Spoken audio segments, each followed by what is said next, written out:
Ciao. Episode 3 of the Jerrod Carmichael reality show. Whew, this man is unfreaking believable.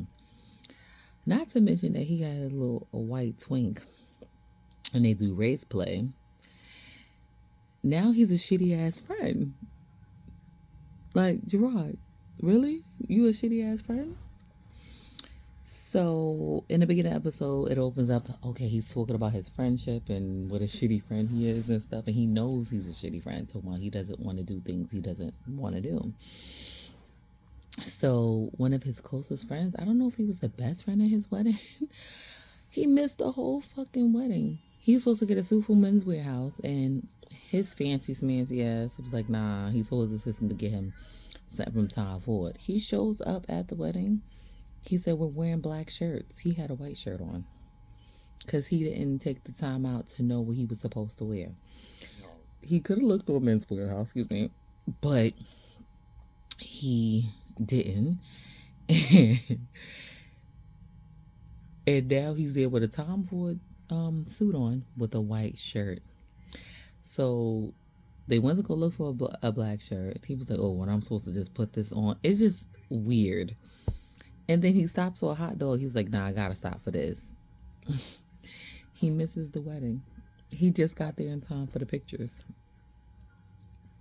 And his friend has not answered his call. He's upset. He heard him, of course.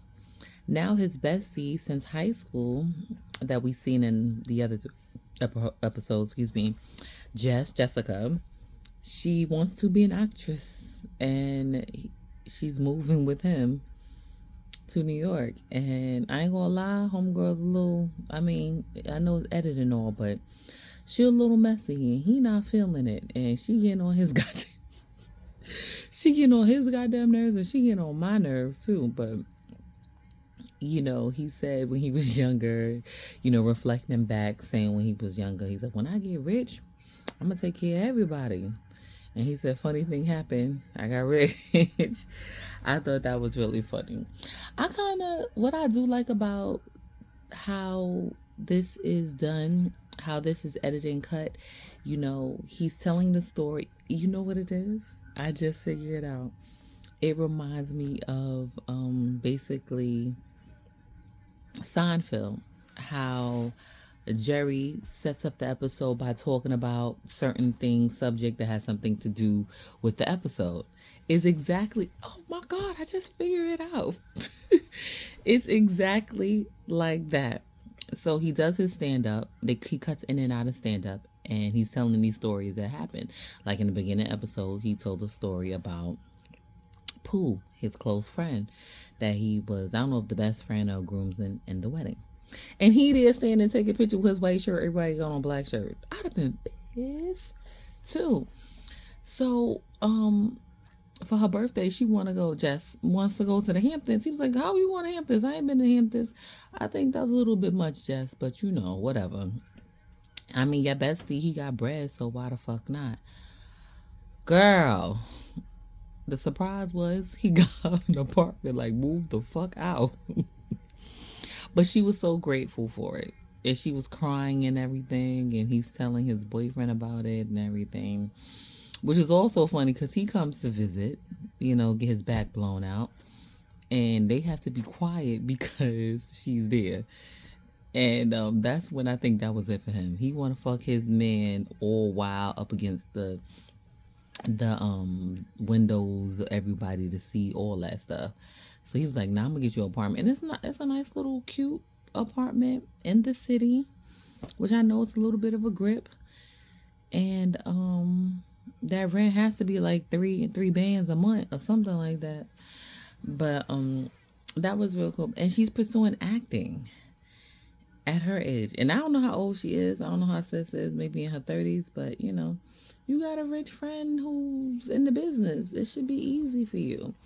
So he realized what a shitty friend he is, and he started calling everybody, apologizing, and they going in on his ass. The clips that they keep cutting to, he on this apology tour, it's hysterical. And somebody said, you're not even an A-list celebrity. I was like, oh shit. Oh shit. And I think he's coming to realize that he is one. He's a bad friend. And he recognizes it and he's trying to do something about it. But before he does that, of course he does drugs. He smokes some weed, he has a little shrooms, he's like, come on, let me start dialing him up. And he calls Pooh, the one he was supposed to be in his wedding, a few times. He called him a few times and then fuck it. He didn't answer his phone call. He showed up in Georgia because that's where his friend lives. He showed up to Georgia and he read him his speech that he wanted to read. So I think yes, so he probably was the best man.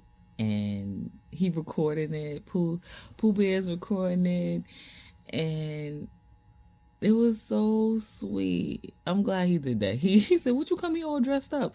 He came to his house, knocking on his door, ringing his ring.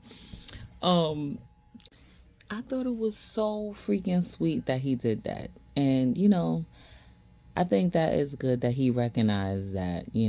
I mean, that's admitting that you have a problem is recognize it and understanding, and trying to rectify it, which I think is really sweet that he's doing that. Maybe he's doing some work and doing some real work with self in therapy. But this episode, this was like heartfelt episode, and I really enjoyed it. And we see this journey that his friend is going through, just trying to break it in this business. And Jerrod called the casting agent to give her audition, which was really nice. She called. I don't know if he answered the phone. Did he answer the phone when she called? But she be calling him off the hook and he be playing her dust. And like I said, I know it's editing, but still, like, he don't pay her no money. He ain't got time at all. At all. Not for the shenanigans with her. And I felt bad for her because she's in NYC. The city will eat you up, child. Eat you up. But yeah, that's mainly what this episode was about. Him discovering and understanding what a shitty friend he is. So yeah. What do you think? Are you guys watching? Because I am so invested. Still, I don't think it's something we should be watching, but I'm watching it because I'm nosy and I need to see what's going on because this is it. I love the way they did this, and I'm glad I was able to figure out that's what it is to me. It's like a how it's set up and how it's shot and how it's edited and how it's explained to us. It's like Seinfeld. That's what it is, and that is my favorite. One of my favorite. I would say my favorite sitcom of all time. Anywho, let's discuss. Did you watch this episode? What did you think? I think this is something I'm gonna review every week if I'm gonna be up. But yes, tell me what you guys thought about episode 3 of the Jerrod